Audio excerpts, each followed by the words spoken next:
uretse ko abazungu iyo batanga amashusho ya Adamu bavugira umuzungu. Ibyanditswe biratubwira ko izuba rizana kwirabura. Nizo mpamvu abantu bizera ihindagurika batumvikana n'abizera Imana. Ntabwo abazungu bahawe umugisha kurusha abirabura, nuko bababaye mbere bakiga gukora. Ntabwo biri tubwira ko gukira ari umugisha. Gusenga everyday, gusenga buri munsi. Nusenga uzanesha, nunanigwa gusenga uzaneshwa. Senga usenga everyday, umurongo hamwe ukuri utugunyuraho ijambo ry'Imana. Senga uzanesha.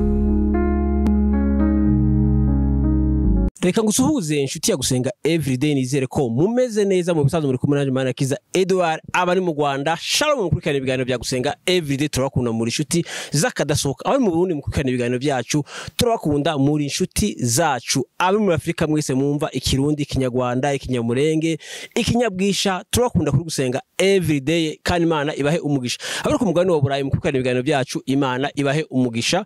Abari ku mugabane wa Amerika mukurikirana ibiganiro byacu, Imana ibahe umugisha. Abari ku mugabane wa Oceania mukurikirana ibiganiro byacu, Imana ibahe umugisha. Kuko bari kuri kamera za gusenga everyday turi kumwe na Dr. Revera Pastor Mpabura. Dr. Mwaramutse neza? Amakuru ni meza cyane. Murashima Imana? Turashima Imana. Pastor mwatangira musenga Imana munasuhuza n'abantu. Turabasuhuza abatugana kuri channel ya gusenga everyday. Imana iduhana umugisha. Uyu munsi tugiye kubagezaho ikiganiro cy'ijambo ry'Imana. Imana idufashe twese kugira ngo dukomezwe n'ijambo ryayo. Mana turagushimiye, turaguhimbaje, ugize neza uyu mwanya mwiza, umwanya w'ingenzi, umwanya watugeneye kuko si benshi bawubona, ariko uratwemereye kugira ngo yamasanya gasani tubashe kuganira ijambo ryawe. Reka ijambo ryawe rigume muri twe, reka ijambo ryawe rikomeza abera bari hirya no hino, kuko haravuze ngo ijambo ryawe niriguma muri mwe kandi nanjye nkaguma muri mwe, icyo gihe icyo muzasaba cyose muzagihabwa. Mana ndakwingize kugira ngo uze hafi yacu, dukomeze utuyobore, tubyambaje mu izina rya Yesu Kristo umwami wacu, amena. Pastor urakoze. Pastor gerageza urebe amaso, kuko uri gusenga everyday niho ugaragara utareba, ariko hari ku macane yose gose urareba pe, no kuri ntuze, no kuri naho uharutse narebye nakiganiro mwakoranye na ntuze na wagiye kwisare jo bundi, urareba gose kuri gusenga urahita usinzira. Mbabara gose ngiye no kugenda wigisha, ariko kwigisha cya kiganiro cyakindi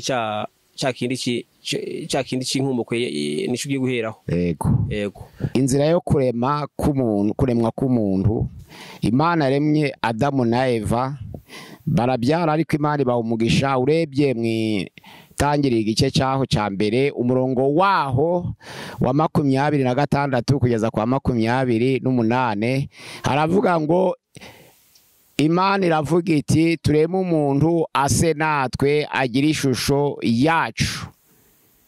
Ijambo ry'Imana tubwira ko imbere na mbere hariho jambo yahoranye n'Imana, kandi uwo jambo yari Imana.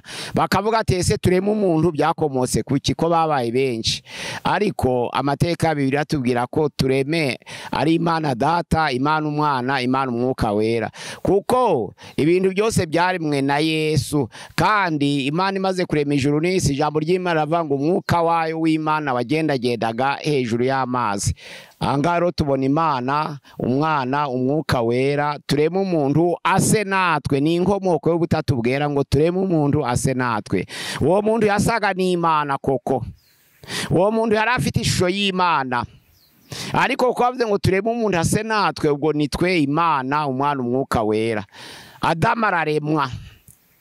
Abantu bari kwibaza uyu munsi wa none inkomoko y'abera n'abirabura.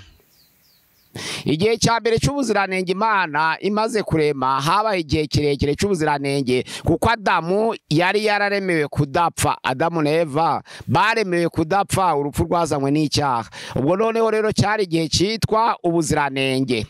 Ubuziranenge icyo bita temps d'innocence, cyari igihe cyo bari bagomba kuzarama iteka ryose, ariko biza kurogorwa nuko bakoze icyaha. Icyo gihe rero ntabwo tuzi imyaka neza cyamaze, ariko cyari kirekire cyane. Igihe umuntu aremewe kudapfa ashobora kugeza igihe cyo gushaka, wenda afite imyaka igihumbi cyangwa se ibihumbi bibiri, kuko umuntu waremeye kudapfa ni ukubaho iteka ryose. Igihe cy'ubuziranenge rero gishize, Adamu akora icyaha. Adamu amaze gukora icyaha ntibyamubujije kororoka, ariko yororokera mu ngaruka z'icyaha. Niho Kayini yishe Abeli, ariko noneho kuva ku rubyaro rwa Nowa kugeza ku gihe cy'umwuzure cyari igihe cyitwa umutimanama. Ntabwo abantu bongera kuganira n'Imana nko mu gihe cy'ubuziranenge. Imana yaramanukaga ikaganiza Adamu na Eva, bakaganira, ikababaza amakuru, ikababaza ikibazo niba hari icyo bakeneye, byose Imana ikabaganiriza. Ariko iby'Imana yaremye mu ngobyi ya Edeni byari bihagije kubanezeza. Nta bukene bari bafite, nta nzara bari bafite, kuko Imana imaze kurema, ijambo ry'Imana riravuga ngo ishiramo igiti cy'igikundiro cyera imbuto ziribwa, hagati ishiramo igiti cy'ubugingo cyabasha kumuhesha kurama, ishiramo n'igiti cy'ubwenge kimenyesha icyiza n'ikibi. Kuko igiti cy'igikundiro cyera imbuto zose ziribwa cyari gihari, ntabwo bari bashonje. Ntabwo Adamu na Eva bakoze icyaha kuko bashonje, oya, ibyo kurya byari bihari. Ariko none icyo gihe kuva ku rubyaro rwa Adamu kugera ku mwuzure cyari igihe cyitwa umutimanama, kuko bataganiraga n'Imana, kandi ubusabane n'Imana n'abantu bukaba bwari bumaze guhagarikwa n'icyaha. Icyo gihe cyabari igihe cyitwa umutimanama. Abantu bagakora ibyiza kuko babitekereje cyangwa babitoranije kubera imitima yabo, babyita umutimanama, temps de conscience. Bacise igihe cy'umutimanama. Icyo gihe cy'umutimanama rero cyamaze igihe kirekire, kuko turebye kuva kuri Adamu kugeza kuri Nowa. Nowa yari uwa 10 kuri Adamu. Numva hagati hanyuzeho ibisekuru byinshi kugira ngo bigere ku 10. Nuvuga ngo hari 10 generasiyo rero cyari igihe kirekire kuva kuri Adamu kugera kuri Nowa. Ariko cyitwa igihe cy'umutimanama. Abantu bakoraga ibyo bagambiriye n'imitima yabo, ariko bakaba bafite wa mwuka w'ubugingo wo kubafasha guhitamo icyiza n'ikibi. Kuko umwuka w'ubugingo Imana yaduhaye mu itangiriro igice cya 2 umurongo wa 7, aho Imana imaze kurema umuntu mu butaka, yamuhumekeyemo umwuka w'ubugingo. Umwuka w'ubugingo ntabwo watuvuyemo, nubwo umuntu yakoze icyaha, ariko umutima wo guhitamo icyiza n'ikibi Adamu yarawusigaranye.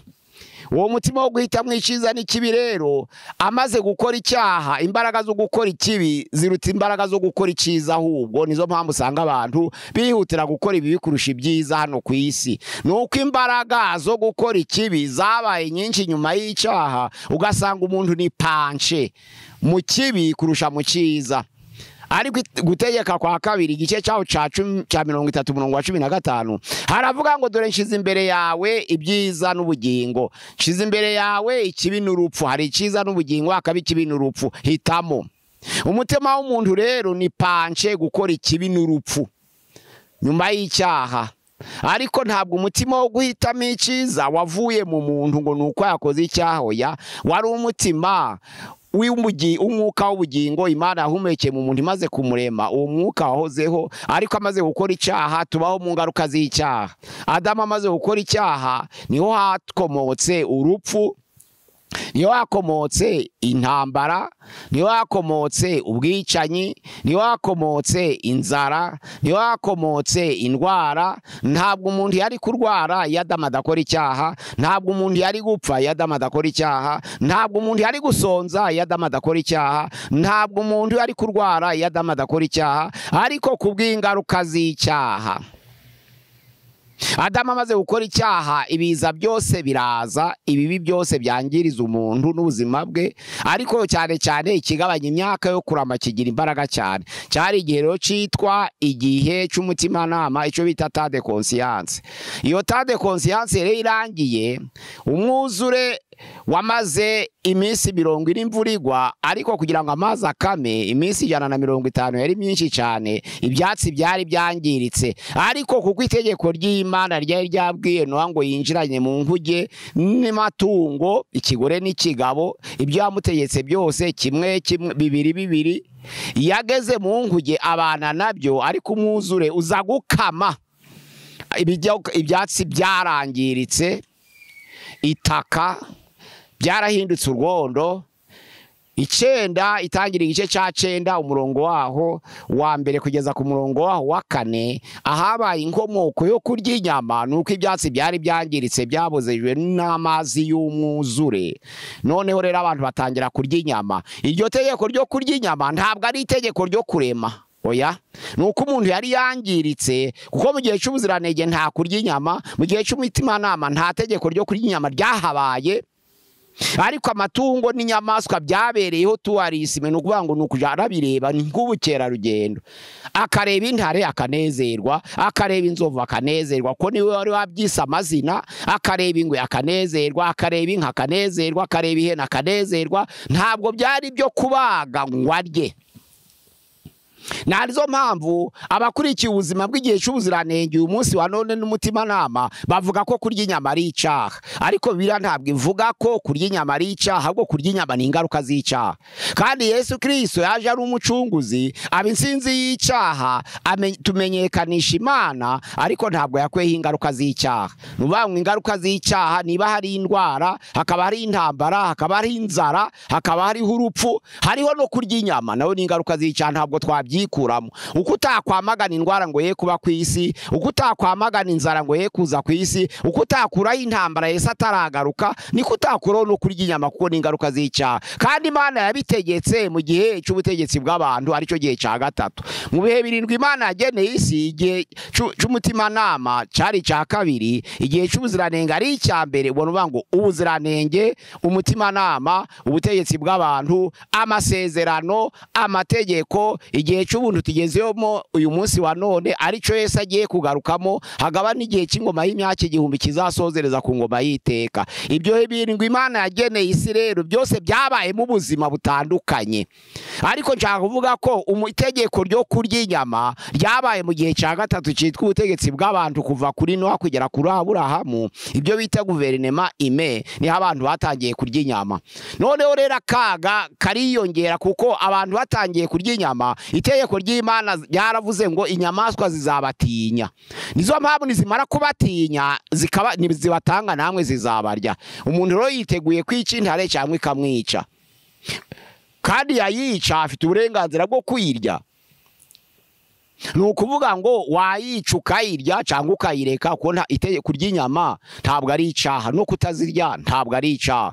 Pawulo yaravuze mu Bakorinto wa mbere igice cyaho cya 8 umurongo waho wa 11 kugera kuri 13 ngo niba inyama zisitaza bene data, nareka kurya inyama kugira ngo mbere ikigusha bagenzi banje, uwazireka ntaco yaba. Kandi Abaroma igice cya 14 umurongo wa mbere, ijambo ry'Imana rivuga ngo umuntu umwe yizera ko yarya byose, undi akaba yarya imboga nsa akari ikinyama burundu, hose nta cyaha gihari. Ariko itegeko ryo kurya inyama ryaje mu gihe cya gatatu cyitwa ubutegetsi bw'abantu. Kimaze kuza rero, bamaze kurya inyama, urabona mu rubyaro rwa Adamu, rwa Nowa, nabo bahawe amasezerano yo kororoka. Ariko bamaze guhabwa amasezerano yo kororoka, icyo gihe intambara zirakomeza. Noneho nibakoze ikintu cyitwa ubwigomeke bwo kubaka umunara w'Ibabeli. Bamaze kubaka umunara w'Ibabeli, batekereje mu mitima yabo bati, reka twe gutatanira gukwira mu isi, kuko bari bazi ko itegeko ry'Imana rivuga ngo mubyare, mwororoke, mugwire, mwuzure isi. Ariko noneho baravuga ati kugira ngo tugire izina rimenyekana, twiyubakira inzu ndende izagera ku ijuru. Iyo nzu ndende bashatse amatafari, barayitangira, barahererekanya, barayizamura, baruzuzanya, barayizamura kugira ngo bazagira izina rimenyekane. Iyo nzu igomba gukora ku ijuru. Ariko Imana yararebaga ibona ko ari rebellion, kuko bije kuvuguruza umugambi wayo. Imana yaravuze ngo mubyare, mwororoke, mugwire, mwuzure isi. Noneho rero Imana iravuga ngo baje kwigomeka. Bamaze kwigomeka rero bubaka umunara w'Ibabeli. Ariko ijambo ry'Imana riravuga ngo Imana imanurwa no kureba iyo nyubako. Ijambo ry'Imana rivuga ngo Imana yamanuwe no kureba iyo nyubako, ntabwo ari ukuvuga ko Imana itarebaga batangira kubaka. Oya, bacyubaka Imana yararebaga, bakizamura Imana yarebaga. Kuvuga ngo Imana imanurwa no kureba iyo nyubako ni ukugira ngo abantu bagire imyumvire yabishikira, uko abantu bazi kumanuka, abantu bazi kuzamuka, abantu bazi kubaka, ariko Imana yareberaga aho iri kandi bahose naho bayubakaga Imana yari ihari. Ntabwo rero Imana yari ifite kumanuka, ahubwo ni ukugira ngo abantu babishikire, barebe ko nubwo wubatse inzu izagera mu ijuru itagezeyo. Bituma Imana rero imanurwa no kureba iyo nzu kuko iyo zitayigezeho, ni ukugira ngo tubyumve, ariko Imana iba hose. Mu gihe rero cya mbere cy'ubuziranenge nta rupfu rwari ruhari, ariko abantu bari bafite ubuzima busanzwe buriho bwiza, nta rupfu rwari ruhari, ariko bararyaga. Igihe cy'umutimanama hari havutse urupfu rwari ruhari, ariko noneho rero haba ubugome bw'ubwigomeke bukabije, aribwo abana b'Imana barongoraga abakobwa b'abantu. Ni ukuvuga ngo urubyaro rwa Seti ruja gutoranya mu bakobwa ba Kayini, kandi Imana yari yaravuze ngo umuryango wa Seti ni umuryango w'abana b'Imana. Kayini yari yabaye ikivume, ariko Itangiriro 5 ijambo ry'Imana riravuga ko Adamu na Eva ntabwo babyaye abana batatu gusa.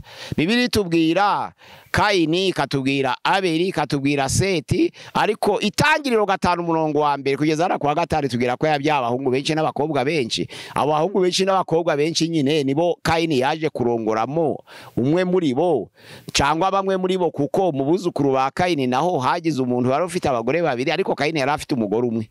Ariko mu buzukuru zabe ku buvivi bwa 6 yagize abagore babiri.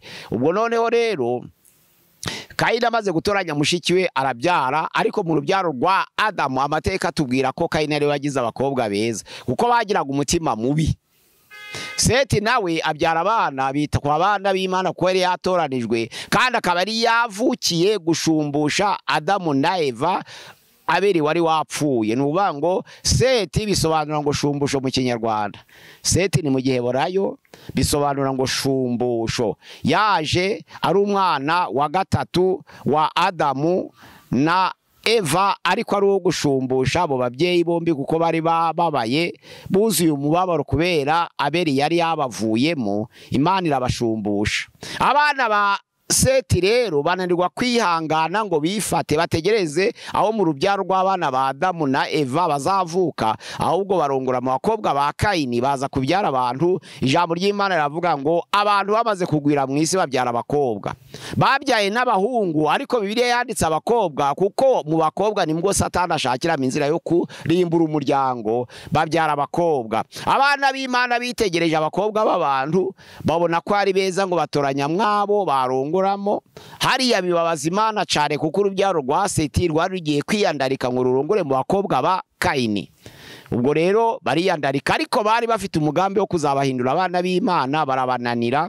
Abakobwa ba Kayini babarusha imbaraga, ahubwo bahindura abana b'abantu.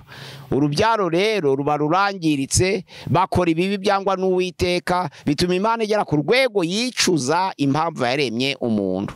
Hariya mu gihe cya 3 rero ariho bubatse umunara w'Ibabeli, ntabwo ariyo yari rebeliyo ya mbere, ahubwo no mu gihe cy'umutimanama bagize rebeliyo. Nizo mpamvu nari mbivuzeho. Umutimanama bagize rebeliyo, no mu gihe cy'ubutegetsi bw'abantu bagira rebeliyo, barigaragambya mu bakinzi zagera mu ijuru, ariko bibaza Imana imanurwa no kureba iyo nyubako. Yarayireba gigitangira, yari iri kumwe nayo kuko Imana iba hose, ariko imvugo yo kumvisa abantu iravuga ngo Imana imanurwa. Bigaragara ko iyo nzitanageze ku ntego ngo igere mu ijuru. Imana ihageze rero iravuga ngo aba bantu ubwo bavuga ururimi rumwe bagakoresha n'amagambo abwe, icyo bazashaka gukora cyose bazakigeraho. Nizo mpamvu yabayobeje indimi kugira ngo be kongera kumvikana bakomeze. Imana imaze kubebya indimi rero baratatana, ariko batatanira gukwira mu isi nk'umugambi w'Imana nk'uko ari wateguye. Borongera batatanira gukwira mu isi, ariko batatana batakivuga rumwe. Umwe agira ururimi rwe, undi agira ururimi rwe, undi agira ururimi rwe, undi agira ururimi rwe, undi agira ururimi rwe. Iyo bageze rero batatana ko batavugaga rumwe, abagendanaga batari kumvikana barongeraga bagatandukana, bituma banyura inzira zitandukanye nyinshi, ariko ikirere ikimbeho n'izuba n'ubushuhe byaza nabyo ni ingaruka z'icyaha. Ubushuhe bwinshi ni ingaruka z'icyaha, ubukonje bwinshi ni ingaruka z'icyaha, kuko n'indwara ni ingaruka z'icyaha, kandi ibyo by'ubushuhe n'ubukonje nabyo ni intandaro y'indwara. Abagiye baragana mu cerekezo kirimo ubushuhe bakomeza guhura n'izuba. Dusomye indirimbo ya Salomo igice cya 1:6, umugeni aravuga ngo ntimundebe nabi nuko nirabura, ahubwo ni izuba ryambabuye. Bigaragara ko mu bintu biteza kwirabura bya mbere n'izuba ririmo, kuko ijambo ry'Imana rirabyemera. Noneho rero ntimundebe nabi nuko nirabura, indirimbo ya Salomo igice cya 1:6, ahubwo ni izuba ryambabuye. Bigaragara ko abagiye mu cerekezo kiri mu izuba bakomeje kuja birabura buhoro buhoro. None se Adamu yasaga ati? Muri dictionnaire y'Igiheburayo risobanura amagambo 4. Ijambo rya mbere Adamu risobanura umuntu, ijambo rya kabiri Adamu risobanura ibumba, ijambo rya gatatu Adamu risobanura amaraso, ijambo rya kane Adamu risobanura umutuku. Ubwo ni ukuvuga ngo umuntu, amaraso, ibumba, umutuku ni amagambo muri dictionnaire y'Igiheburayo asobanura Adamu. Iyo uvuze Adamu uba uvuze ngo umuntu, iyo uvuze Adamu uba uvuze ngo ibumba, iyo uvuze ngo Adamu uba uvuze ngo amaraso, iyo uvuze ngo Adamu uba uvuze ngo umutuku. Ni ukuvuga ngo mwinshinga Adamaha bisobanura ngo devenir rouge. Bigaragara ko niba ibyo bintu bine biri kuri Adamu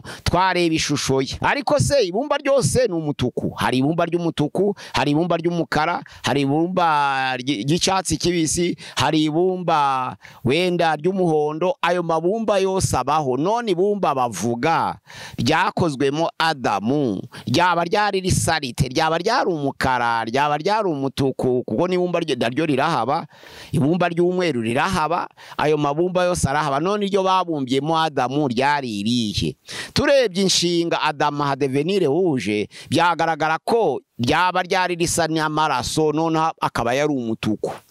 Ariko nta gihamya kigaragara ibumba Imana yakoresheje irema Adamu, uretse ko Adamu bisobanura umuntu. Ariko wabumbwe mu bumba, ibumba ntabwo bavuze ishusho ryayo, ariko bavuze ngo amaraso, ibumba, umutuku. Bigaragara ko muri Adamu harimo umutuku, ariko umutuku ni amaraso, kuko n'abirabura bagira amaraso y'umutuku. Ntabwo kuvuga ngo Adamu yagiraga amaraso y'umutuku byasobanura ko yari umwirabura, oya. Ariko dukurikije Adamu wasanga yari arimo umutuku. Ibumba Imana yakoresheje nta ryanditswe muri Bibiliya ngo bivuge ngo ryari umweru, kuko ayo mabumba abaho. Ibumba ry'umukara ribaho, ibumba ry'umweru ribaho, ibumba ry'umuhondo ribaho, ariko iry'Imana yakoresheje arema Adamu ntaryo ryanditswe muri Bibiliya. Ariko noneho nyuma ya Nowa, uretse ko abazungu iyo batanga amashusho ya Adamu bavugira umuzungu. Mu mashusho ya Adamu niyo batanga filime kuva kuri Adamu kugera kuri Yesu unyuze mu Bayuda bagira abazungu gusa, usanga ari bazungu gusa. Ariko iyo bashaka kurema umuntu wo muri Afurika niwe bagira umwirabura, ariko abazungu bakomeza gukora abera bera bera bera bera bera bera, ariko hari n'abantu b'umuhondo. Ubwo noneho rero mu gihe cy'ubutegetsi bw'abantu ariho bubatse umunara w'ibare maze gutatana, buriya abagiye ahantu hashushe bakomeje kuja birabura buhoro buhoro, abagiye ahantu hakonje bakomeza kuba bera buhoro buhoro. Yaba ariyo nkomoko, ariko nayo idafite ubusobanuro bwuzuye. Ariko dukurikije ibyanditswe byera byo biruzuye. Ibyanditswe biratubwira ko izuba rizana kwirabura. Amaganya ya Yeremiya igice cya 5:10 haravuga ngo umubiri wacu urirabura usa n'inkono bitewe n'uko inzara yatwokabye. Aho habaye izuba hakaba n'inzara bifatanije byahinduye abantu abirabura. Niba Bibiliya ivuga ko izuba rituma umuntu yirabura, Bibiliya ikavuga ko inzara ituma umuntu yirabura, bigaragara ko abantu bashonje bakomeza kuba birabura. Noneho rero amateka adafutuye bita legende ni amateka bavuze ko Nowa amaze kubyara abana 3 yabyaye Hamu na Shemu na Jafete. Ariko noneho abazungu bagahimba bakavuga bati no, buriya Hamu ubwo yavumwe na se yaba ari wabaye inkomoko y'abirabura. Oya, ntabwo abirabura bavumwe. noneho bakavuga usomye Itangiriro igice ca 9 umurongo wa 22 kugeza 27 ugasoma n'igice ca 10 umurongo wa 6 kugeza 14 bakavuga ko uriya Hamu yaba ari wabaye inkomoko y'uwitwa Nimurode, noneho Nimurode akabyara Kushi, Kushi akabasekuruza w'Abanyetiyopiya. Ariko nubwo Nimurode yaba ari wabaye inkomoko y'abirabura avuye kuri Hamu, none akabyara Kushi, Kushi akirabura, noneho Kushi akabasekuruza w'Abanyetiyopiya, ntabwo Abanyetiyopiya bose aribo babyabirabura bose, kuko hari abirabura badasa n'Abanyetiyopiya kandi badakomoka hamwe. None twakwemeza dute ko abirabura bose bakomoka muri Etiyopi? Ntabwo ari byo. Niba Nimurode yarirabuye ahubwo yagarnye mu cerekezo kiri mu izuba, niba Kushi yarirabuye nuko yatuye mu cerekezo kiri mu izuba akanagira n'inzara, none akabasekuruza Abanyetiyopiya, ahubwo none abirabura inkomoko yo gusonza no kwirabura akaba ariho bikomoka, bigakomoka kuri Nimurode na Kushi. Ariko noneho ntabwo Bibiri tubwira ko abirabura bose bakomoka muri Etiyopi. Ikindi ntabwo birivuga ko Nimurode ari we wabyaye abirabura bose, oya. Niba yarabaye se wa Kushi, Kushi akaba sekuruza Abanyetiyopiya, Abanyetiyopiya bose bagakomeza bakabukwabo ntibase n'Abakongomani cyangwa base n'Abanyarwanda, ntabwo babyarwa n'umuntu umwe. Uretse ko twese dukomoka kuri Adamu, ariko ntabwo babyarwa n'umuntu umwe. Ubwo rero twahamya neza ko inkomoko y'abirabura yaba yarakomotse mu gutatana bavuye ku munara w'ibabere. Bamara gutatana abagiye mu cerekezo gishushe kirimo n'izuba bagatangira kwirabura buhoro buhoro, abagiye mu cerekezo kirimo imbeho bagakomeza kuba uko wenda Adamu yarasa, niba yari umwera. Aho ngaho rero tubirebera aho duturiye. Mu mwaka w'1400 hari hakiri icyitwa kujana abirabura b'umucakara mu bihugu by'abazungu. Abarabu baracuruje icyo bita traite de noir. Abarabu bacuruje abirabura. Urebye abirabura bamaze imyaka 600 muri Amerika, aribo birabura bo muri Amerika, ntabwo basa n'abirabura bo muri Afurika, kubera bari ahantu hakonje hasa n'abahatuye. Bagiye barashaka gufata ishusho yaho, ariko ntibaba abazungu koko nkabo ngo be wavuga ngo ni kimwe, ariko kandi ntibameze nkatwe n'ubundi abamaze imyaka 600. None abantu bakavuga ngo niba abantu baratataniye ku munara w'ibaberi hakahita imyaka irenga 600, none niba imyaka yararenze iyo myaka, ntabwo abantu baje barirabura buhoro buhoro bakurikiye icerekezo barimo ari ubushuhe ari izuba. Aho ngaha rero Bibiri ihamya neza ko izuba rituma umuntu yirabura, n'inzara igatuma umuntu yirabura. Ariko noneho abazungu n'abirabura nta kibazo, nta bavumwe bariho, bose n'ubwoko bw'Imana. Kuko abazungu bavuga ngo bakomoka kuri Hamu bitewe na wa muvumo, ngo nabirabura ngo ubwo ni ibivume. Ntabwo ari ibivume, oya. Abirabura gukena kurusha abazungu ni ukudakora, nta kindi. Abirabura bize gukora bakira kurusha abazungu, kubikire bwose buri wabo, nta kindi. Abirabura nibamara guhishurirwa ibanga ryo gukora bazakira nk'abazungu.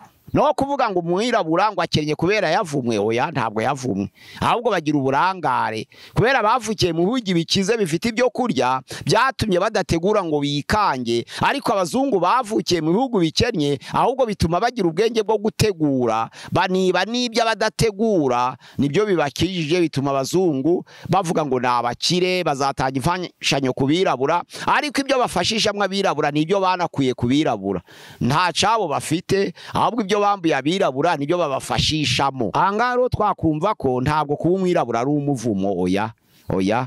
Mvuze ko gukena byaba ari intandaro yo kutagira ibanga rya kutamenya ibanga ryo gukora, ariko ntabwo ari umuvumo akomotse kuri Hamu.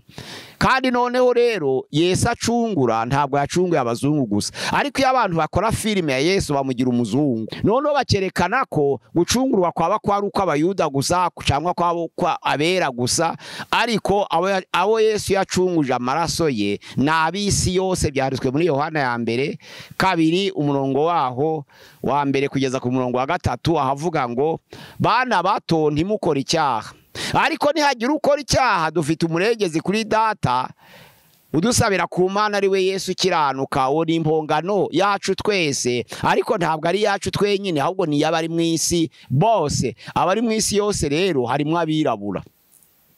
Angaro ntabwo wavuga ngo Yesu yacunguye bamwe, ahubwo Yesu yacunguye abantu bose. Ikindi, Yesu si uw'abamwe, Yesu ni uw'abantu bose. Ikindi noneho rero Yesu bamushushanya nk'umuzungu, kuko abashushanya ari abazungu, aribo bategeka za filime bakamugira umuzungu, ariko n'abirabura bamushushanyije bamugira umuzungu. Ubwo rero ijambo ry'Imana ritubwira ko inkomoko yo kwirabura ryaba ari izuba, igihe batataniyemo mu gihe cy'umunara w'ibabera, Imana yamari imaze kubayobya indimi, yaba ariyo nkomoko y'abirabura. Ndetse n'inzara, kuko abantu bokamwe n'inzara nabo akenshi barirabura. Iyo hahise imyaka kwirabura kuriyongera, kukiyongera.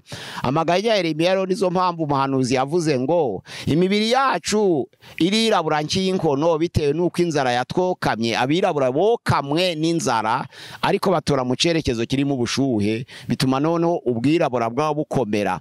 Noneho rero hari na pigima iba mu mubiri w'umuntu. Iyo pigima bayita ni gene yitwa melanine. Iyo iri mu mubiri w'umuntu itanga icyerekezo cyo kwirabura cyangwa cyo kwera cyangwa cyo gutukura. Noneho iyo ibaye nyinshi abantu barirabura, iyo ibaye nkeya abantu bakomeza kuba bera. Iyo pigima, ubwo ni ukuvuga ngo ni pigima itanga serire, yaba imeze nka proteine, ariko noneho ni pigima itanga serire, igatanga icyerekezo cyo kwirabura. Nuvuga ngo nitanga ibara ry'uruhu n'iry'umusatsi. Iyo pigima itanga ibara ry'uruhu n'iry'umusatsi, igatuma abantu birabura. Abirabura bagira nyinshi, abazungu bakagira nke. Nizo mpamvu ku zuba abirabura bararesista, bagira imbaraga zo kwihanganira izuba rikaze kurusha abazungu, ko bafite iyo melanine ariyo pigima itanga ibara ryirabura. Noneho ku bazungu kenshi kabura, ndetse n'umwirabura wayibuze akabigisha mweru, abita nyiramweru. Nizo mpamvu nyiramweru ku zuba ntashobora kwihangana, ntashobora no kurirebamo, kubera iyo melanine itaboneka mu mubiri we. Ariko iyo iboneka mu mubiri w'umuntu kubirabura ikagira kantite ihagije, bituma baresista izuba. Uko kuresista izuba rero kwatuma umuntu yirabura. Niyo nkomoko y'abirabura ni izuba. Igikirere batataniyemo kuva ku munara w'ibaberi, noneho hakaba n'inzara bahuye nayo kubera kudakora cyangwa se kutagira ubwenge bwo gukora. Amateka rero yo avuga byinshi. Ubundi amateka avuga ko umuntu akomoka ku nyamaswa, ariko amateka avuga ko abantu bakomoka ku nyamaswa zabanje kubaho ashushanya inguge, kuko inguge niyo yaje ikurikira wenda ifi nayo ikurikira inzoka ikurikira ikinyamushongo. Noneho rero ikinyamushongo kirakura gihinduka ifi hinduka inzoka hinduka inkende. Iyo nkende bashushanya yariraburaga. Mu bihe bitandukanye by'amateka y'isi habaye abantu bitwa les australopithèques, habaye abantu bita les pithecanthropes, habaye abantu bita les homo sapiens. Noneho rero bakaja baravuga n'ibihugu bagiye bamo ngo ba Kenya Pithecus bari abantu bakomoka ku nguge, baza noneho kuhindagurika kuba impinduka, icyo bita evolution, baza kuzagera ku muntu bitwa homo sapiens ufite ubwenge butekereza arema. Nuvuga ngo umuntu niba yarabaye ikinyamushongo, akaba inzoka, akaba ifi, akaba inkende, akaba umuntu uhagaze ufite ubwenge, uwo muntu wari ufite ubwenge wavuye muri iryo hindagurika ry'inyamaswa bamugize umwirabura. Bigaragara ko berekanaga ko abirabura bakomoka mu nkende, ariko ntabwo ari byo, kuko Australopithèque bavuga ko ibonetse ku isi hahise imyaka miliyoni zirenga 5 cyangwa 6. Kandi noneho kuva kuremwa kwa Adamu ntabwo bigeze ku myaka miliyoni ingana nk'izo ngizo ukurikije ibyanditswe byera. Yaba ari nk'imyaka wenda nk'ibihumbi 4 kongeraho 2 bikaba nka 6 kuva kuremwa kwa Adamu. Ariko homo sapiens, pithecanthrope, neanderthalien Australopithèque ni abantu babayeho imyaka irenga miliyoni. Iyo baga batoraguye igufa bakaripima basangaga ari igufa rimaze imyaka miliyoni, bidahuje no kurema. Noneho rero nizo mpamvu abantu bizera ihindagurika batumvikana n'abizera Imana, naho ngaho byakobotse. Ariko noneho umuntu yaremwe n'Imana, ihindagurika n'abantu bashatse kubihimba kugira ngo benda bangirize bamwe muri bo, kuko iyo bavuga ngo umwirabura akomoka ku nkende atagaciro. Nandizo mpamvu Martin Luther King, umupasiteri umwirabura muri Amerika, ahanura ko umwirabura azicarana n'umuzungu, akavuga ko umwirabura azagenda muri taxi imwe n'umuzungu, agahanura ko bizagera igihe umwirabura arongorana n'umuzungu, agahanura ko igihe kimwe umwirabura ashobora kuzategeka umuzungu. Baramwishe ni muri Amerika, ariko bamaze kumwica ubuhanuzi burasohora. Ubu barakundana, ubu barashingiranwa, ubu barasengana, ubu bicarana muri bisi. Bigaragara ko ni ibihimbano byo kuvuga ngo umwirabura niwe wenyine ukomoka ku nguge. Nayo mateka avuga ko abantu bavuye mu ihindagurika gasimba gato, ikinyamushongo, inzoka, ifi, inkende, na amateka y'ibinyoma abantu bahimbye, ariko ntabwo ari amateka yabayeho. None se umuntu yaba yarabayeho imyaka miliyoni 6 zigashira, iryo gufa rikaboneka bakaripima, uwo muntu yaba yarabayeho gute? Kandi Imana yararemye ari imyaka 6,000. Ahangaha rero twemeza ko kwirabura ni izuba, kwirabura ni inzara n'ikirere abantu berekeyemo nyuma y'umunara w'ibabere mu gihe cya gatatu cyitwa ubutegetsi bw'abantu. Ubwo habaye ubuziranenge, haba umutimanama, haba ubutegetsi bw'abantu, ariho haje gukomoka gutatana kw'abantu, haba amasezerano mu gihe cya Aburahamu, haba amategeko kuva kuri Aburahamu kugera kuri Mose, haba noneho n'ubuntu kuva kuri Mose kugera kuri Yesu, ni amategeko kuva kuri Yesu kugera ku ngoma y'imyaka 1000 n'igihe cy'ubuntu turimo. Aho Yesu agiye kugaruka, abazaja mu ijuru bazasanganira Yesu Kristo natunguka mu bicu. N'amoko yose ibyahishuwe 7 umurongo waho nuwa 9. Haravuga ngo mbona abantu benshi umuntu atabasha kubara, indimi zose, amoko yose, amahanga yose, imiryango yose, bahagaze imbere yicaye kuri ya ntebe kandi bambaye ibishura byera, bafite amashami y'imikindo mu ntoke zabo. Bisobanura ko abirabura n'abera n'abumuhondo bose abahumeka bose bacungujwe amaraso ya Yesu, barazwa ubugingo buhoraho. Yesu nagaruka, itoro rizazamurwa rizaba mw'amoko yose, imiryango yose, indimi zose, amahanga yose azamubona. Yesu nagaruka mu bwiza bwe, kandi abazima ingoma y'iteka hazaba hari mw'amoko yose. Uretse ko ingoma y'iteka itazagira ibara, kuko abantu bazambara umubiri musha utari umubiri dufite ku isi, kandi ukaba ari umubiri w'ubwiza. Iyo ari umubiri w'ubwiza uzagarukana ubwiza bw'Imana yaremanye Adamu, niko bazabera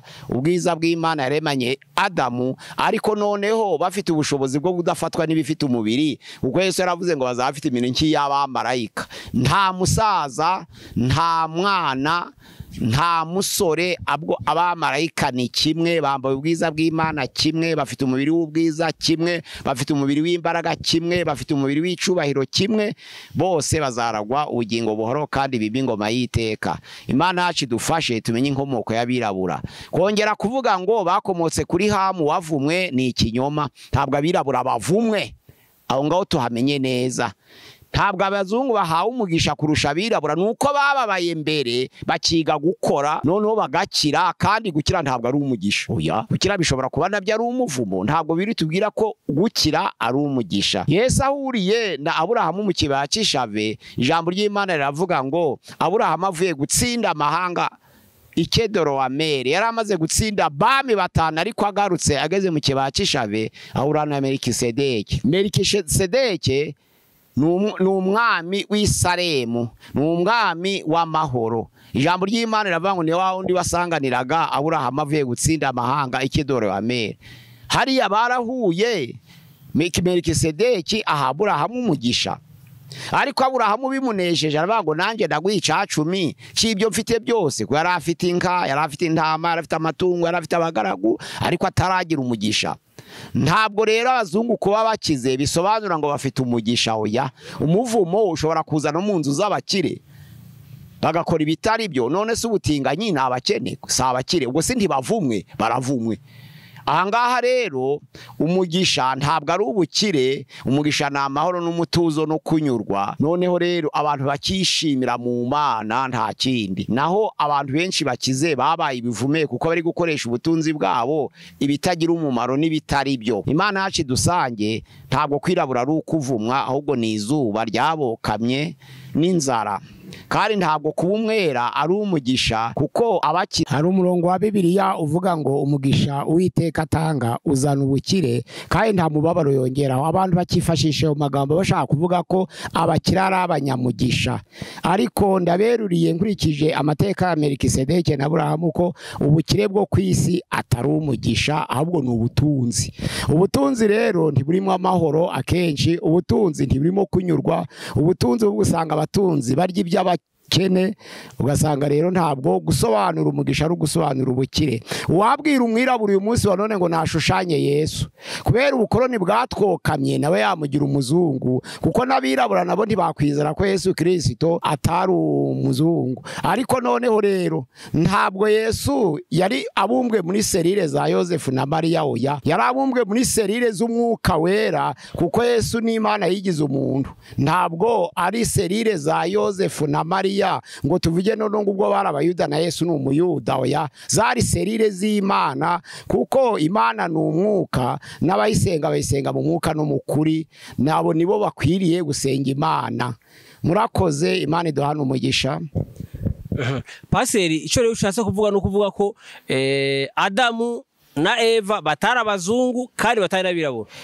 nukuvuga ngo bari basa n'Imana kuko ijambo twatangireho turema umuntu ase natwe bari basa na Yesu bari basa n'Imana bari basa n'umwuka wera yego ariko noneho ingaruka y'icaha niyo yahinduye ituma haba guhindura amabara bamwe baramwiyitirira abandi baramwiyitirira muri ubwo buryo ariko uko duhagaze aha twese ntabonye kuri Adamu ariko ishusho za Adamu tubona mu bitabo dusanga ari abazungu amashusho ariko mu bitabo canke mu bitabo amashusho ya Adamu na Eva dusanga ari abazungu ntaho twe twabona ishusho ya Adamu y'umwirabura n'ishusho ya Yesu turabona y'umwirabura yego ariko biterwa n'ababishushanije yego ko aribo babaye avance mu buryo bw'ubwenge dukisinzi nta kindi ntabwo kwirabura ari umuvumo oya ntabwo no kuba umwera cyangwa se kuba umutuku cyangwa se kuba umuhondo ntabwo ari umugisha oya abantu bose bacunguwe na Yesu Kristo kandi Yesu Kristo ko yarabumbwe muri serire z'umwuka wera yarasa n'Imana asa na se ubu rero twavuga ngo abayuda nibo basa n'Imana ntitwavuga ngo Abamerika nibo basa n'Imana cyangwa abanyaburaya cyangwa abanyaustralia cyangwa abanyaziya ariko imigezi ya Efurate na Tigre kuko iri muri Aziya wenda bagerageze gusanisha bagira ngo Adamu yari uwo muri Aziya ariko ico gihe ashobora kuba yarabaye nk'abo muri Aziya nyuma y'icaha kuko mbere y'icaha cyari igihe c'ubuziranenge ntazi yari yakabayeho imigabane yose yabayeho nyuma y'icaha ego ariko inguvyi ya Edeni bigaragara ko ishobora kuba yari muri Iran canke Iraq iri muri Azingo bya Edeni ariko Aziya yiswe Aziya nyuma y'icaha yego nyuma y'icaha no yiswe Aziya twamenye ico byari cyo mbere y'icaha imigihe cy'ubuziranenge kuko navuze ko igihe cy'ubuziranenge cyakurikiwe n'igihe cy'umutima nama hakurikiraho igihe cy'ubutegetsi bw'abantu hakurikiraho amasezerano hagati ya Aburahamu na Mose hakurikiraho amategeko hagati ya Mose na Yesu hakurikiraho igihe cy'ubuntu tugezebo ari cyo Yesu agiye kugarukamo ndavuze rero ngo kuko umuntu imigabane y'isi yabayeho nyuma y'icaha ntitwamenya ngo mu by'ukuri hari hitwa ngo ikico gihe yego aha pastor niki wavuga ku kinyoma kimaze imyaka myinshi kuko abazungu aribo babaye bagize ubwenge imbere yacu tubifate muri ubwo buryo canke ikinyoma kimaze imyaka myinshi abigisha teology cyane n'abazungu bazanye teology bigishije cyane abantu benshi biza amateology benshi bazi yuko bamwe bazi yuko bigishwe yuko umwirabure ari kubera ingaruka y'umuvumo ko abirabure bakomoka kuri hamu ico kinyoma ugomba kinyoma abamisiyonere nabo bari bafite imigambi myinshi baza kuvuga ubutumwa muri Afurika. Hari umugambi w'ubucuruzi, hari umugambi wa politike, hari umugambi wa sosiyete kwiga ibitekerezo bya Afurika, hakaba n'umugambi wivuga butumwa. Taho twakwirengagiza ko ubutumwa bwiza bwanavuzwe, ariko ubucuruzi nabwo bwarakozwe no kumenya ibitekerezo by'abirabura ngo bamenye uko bapfindagaza bakiramenyekana, na politike irabazana bazamwe na byinshi. Ariko ibyo nto twakwirengagiza ko abazanye ubutumwa bwiza hari abo bwakijije. Ariko kuvuga ngo bagize ubwenge mbere ntabwo twabihakana. Nabuze n'impamvu bagize ubwenge mbere nuko bababaye mbere, noneho bagatekereza mbere. Iyo umuntu ababaye aratekereza, iyo umuntu atekereje havamo umusaruro.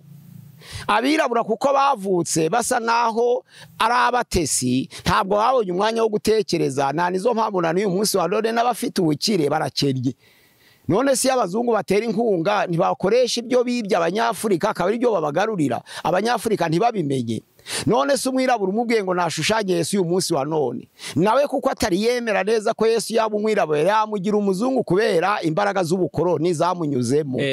Ariko mu by'ukuri Yesu zari serire z'umwuka wera, ntabwo zari serire z'Amerika cyangwa z'Abayuda cyangwa z'Abanyaburayi. Niki pasite tugana ku musozo, niki wavuga kubijanye n'abantu bize iyo theology, bize yuko bigisha bavuga yuko abantu batwisi bakomoka ku bantu batatu, bakomoka kuri Yafeti na Hamu ko na Shemu, bakavuga yuko abirabura bakomoka kuri Hamu. Iki kinyoma urakinyomoza uti? Icyo kinyoma kiragaragara kuko Hamu, inkomoko y'abavuye kuri Hamu, hari amateka bita amarejande adafutuye.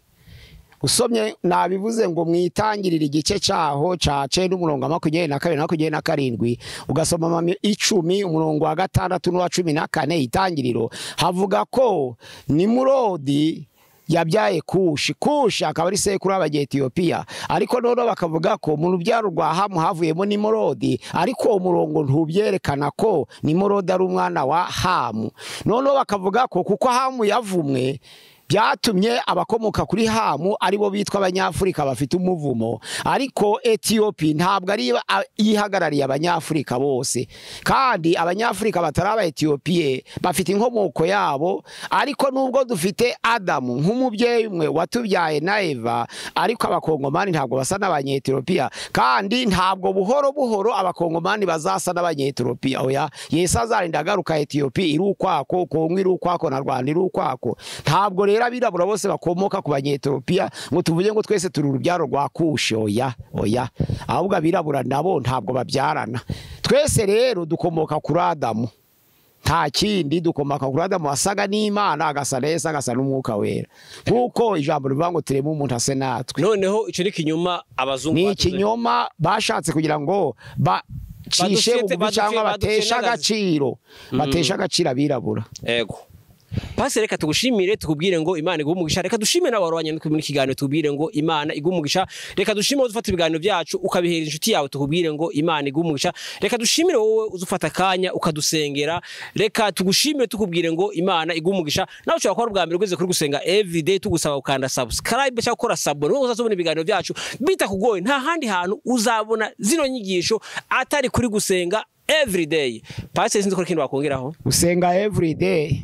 Nimero ya WhatsApp ni 0788669666 kabiri 00786669666 kabiri 0 kuri channel ya gusenga everyday. Dufiteho n'izindi nyigisho, dushiraho igitabo ca Daniel, dushiraho igitabo cy'ibyahishuwe n'amateka y'itorero, ku bantu bashaka kubikurikirana neza, bakabyiga neza, bakabisobanukirwa neza, barebe kuri channel ya gusenga everyday. Murakoze, Imana iduhana umugisha.